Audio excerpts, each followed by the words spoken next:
Welcome back to my kitchen. This is Linda. Today we're going to make a holiday pie, and it is a crunchy sweet potato pie. Now in the bowl already I have a cup and a fourth of sugar. I put 1 cup of white sugar and a quarter of a cup of brown sugar, and that isn't the recipe called for all white, but I wanted the little extra depth of that brown sugar, so I added that.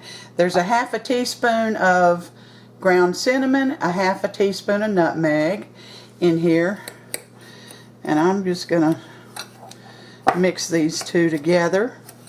Well, the spices too, and get them all mixed up.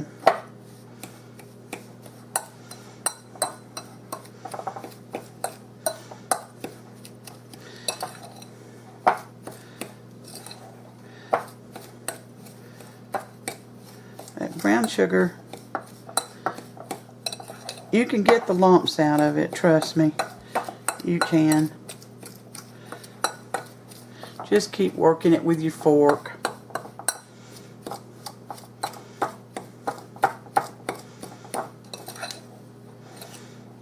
See that dark piece of brown sugar there?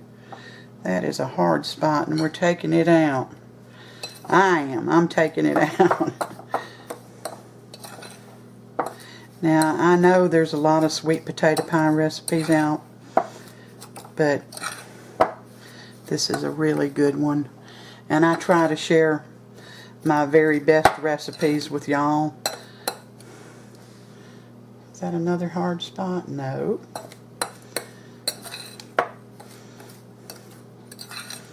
Alright.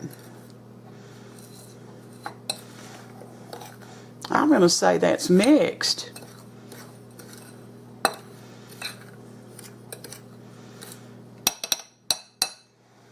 Alright, I'm going to set that aside for right now. I got that mixed. Now, in a separate bowl,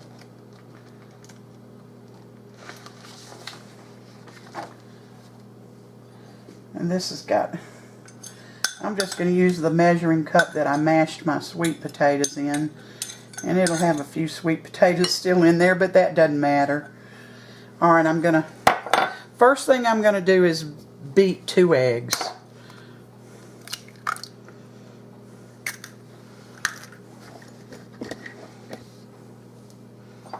That in there? There we go.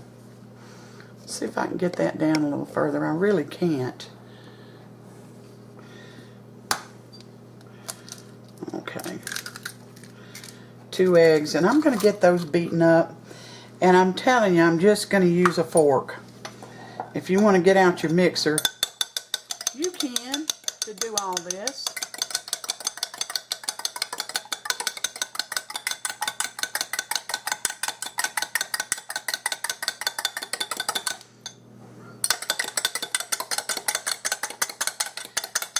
And I don't know, I may end up having to get out a mixer to get all of it blended together, but for the time being, I'm not. Alright, now to this beaten eggs, I'm going to add a teaspoon of vanilla. Get my teaspoon out here. I got a lot going on in this kitchen today because I'm making 2 pies. I'm going to make a pecan pie, but I've already got the recipe on the my channel, so if you want to make that pecan pie, you certainly can. Alright, that is a teaspoon of vanilla. Now I'm going to add a whole can, and I'm going to show you this. It's evaporated milk, not sweetened condensed. Evaporated milk, the whole 12-ounce can. And shake your can up before you open it, because if your milk has been sitting a while in the cupboard, or who knows how long it sat, in the grocery store. It's going to be settled at the bottom, and that may not come out. All right.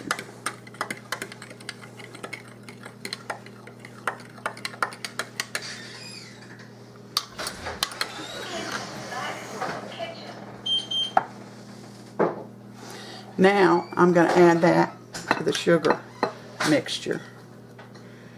I add it all in.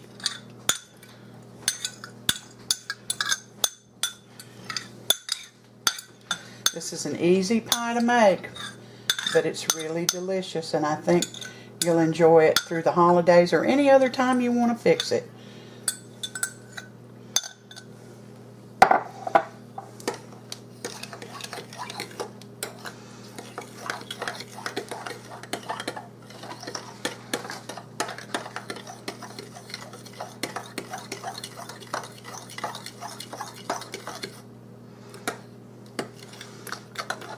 Now, this may take a minute to combine because I'm not using a mixer, so I'll bring you back. Alright, I got it all mixed up. Now, in this bowl, I've got 1.5 cups of mashed sweet potatoes. You can either boil your own with the skins on till they're soft, wait till they're cool enough to handle, and then mash them up, take the skin off and mash them up, or you can use canned. Whatever you choose to do. Now the egg mixture goes into the sweet potato mixture, and this is where I may have to use a mixer, but I hope not.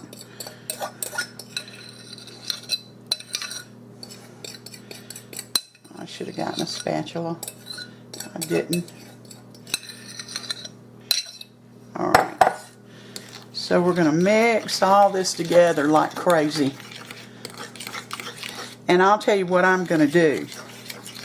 I'm going to taste it to make sure there's enough vanilla in here, enough cinnamon to suit my taste, and enough nutmeg. And you know I'm not crazy about nutmeg, but in certain things it's good. So there was a big old clump. Well, I'll take you see all those lumps? I'll bring you back. I'm going to put my mixer on. Alright, we're back. I have to say, and I'm going to show you, that I couldn't get all the lumps out. There's some small lumps in here. So, I'm going to tell you, when you're adding the sugar and milk and vanilla mixture, only add a little bit at a time. Get it beaten in, and the lumps will come out of your potatoes. And of course I didn't do that, so I've got a few lumps.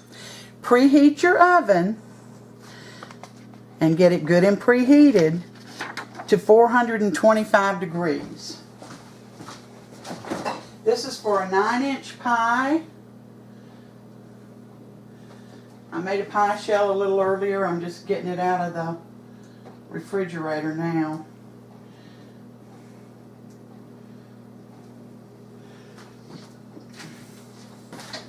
Put it on my sheet here. Now I'm going to pour this liquid into the pie shell, and you're going to bake this only, let me get this stirred up again, only 15 minutes at 425. Then you're going to turn the heat down to 350, and you're going to bake it an additional 30 minutes. So I'm going to go ahead and get this in the oven.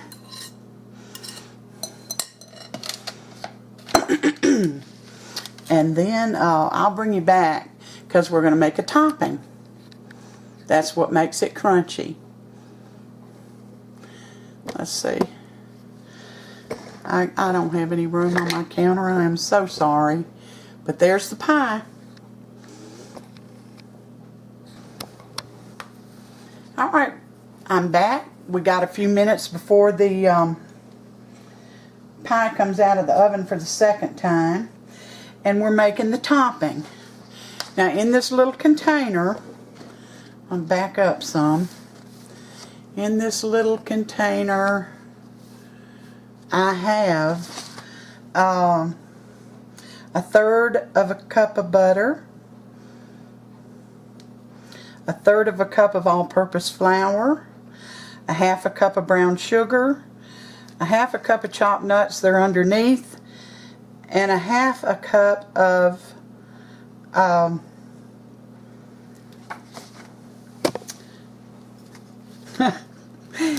I've got a brain freeze.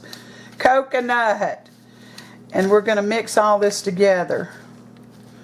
I softened the butter, but it's not melted. I don't think it needs to be melted. It didn't say. So we're going to get all this mixed well.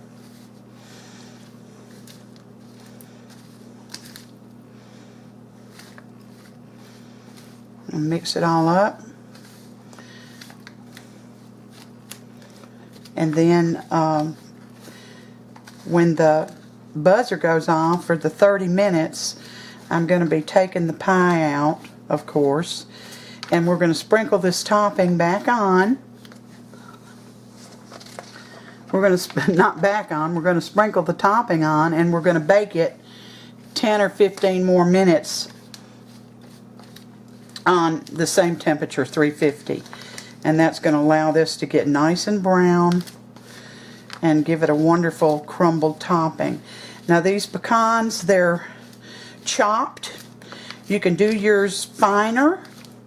I would not leave them whole because it'll make the pie too hard to cut. But you do what you want to with your pie. Alright, we'll be back in a few minutes.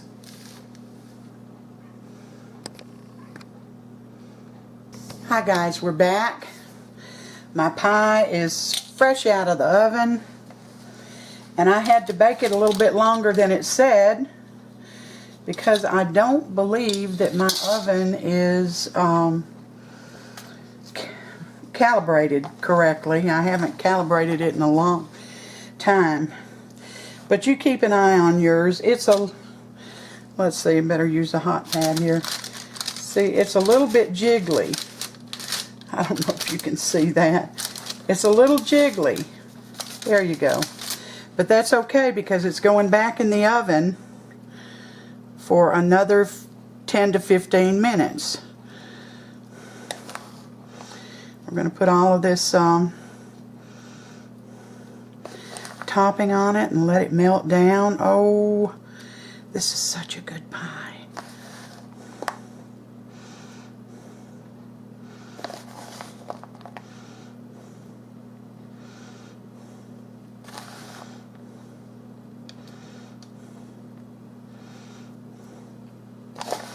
I had, of course you saw that, I had a pie shield on there, and I recommend everybody using a pie shield. It's just a safe way to keep your pies from, your crust from burning up. And even on camera, everything looks browner than it is for some strange reason. So there we go. That's got it, I believe. There's a little spot right there. Alright. Going back in the oven now for 10 to 15 minutes. Depends on my oven. You watch yours, okay? We'll be back. Hi guys. The pie is done. Now it's still hot, very hot, and I'm trying to see for you. I put it on a cooling rack. It's got just a little bit of jiggle to it, but believe me, as it cools, it'll be perfect. It will be perfect. I'm not going to cut into it because it's for Thanksgiving. As soon as it totally cools, I'm going to wrap it in aluminum foil, and that is the secret to keeping things from getting frostbite. So remember that. And another thing I want to talk to you about real quickly is pie shields. If you bake a lot of 9-inch pies, you're going to have to get a 10-inch pie shield, because the pie shield will not fit over the crust. It'll come to the center of a 9-inch pie, and that's not what you want. They're gauged for the size of the container you're putting them in, whether it's glass or tin. If you're using a 9-inch container, it's going to be a 9-inch pie shield, but your crust comes out further. So you have got to get a 10-inch. They have some now that are adjustable. But I usually don't bake anything any bigger than 9.5 inch. But you know, if you're going to buy one, use your own judgment as to whether to get an adjustable one or one that's, you know, just stationary like mine. Alright, this is all ready for Thanksgiving. And I want to tell you all to have a wonderful Thanksgiving. And remember, it's not just about turkey and dressing and cranberry sauce and getting together as a family. It's about Thanksgiving. Giving thanks. Give thanks to the Lord, who has so much mercy and gives us things that we don't even deserve. We live in a country that's better and more conducive to good living than any other country in the world. And that's because we started out as a Christian nation. We left England because we wanted separation of church and state. We wanted freedom of religion. So remember that on Thanksgiving. And be sure and say a prayer. Pray to Him and thank Him for everything that He's done for you. Thank you for coming in today and spending part of your day with me. Please give me a like and subscribe if you haven't. It only takes a minute. And until next time, you all take care. You have to trust me on how good this pie is. Take care.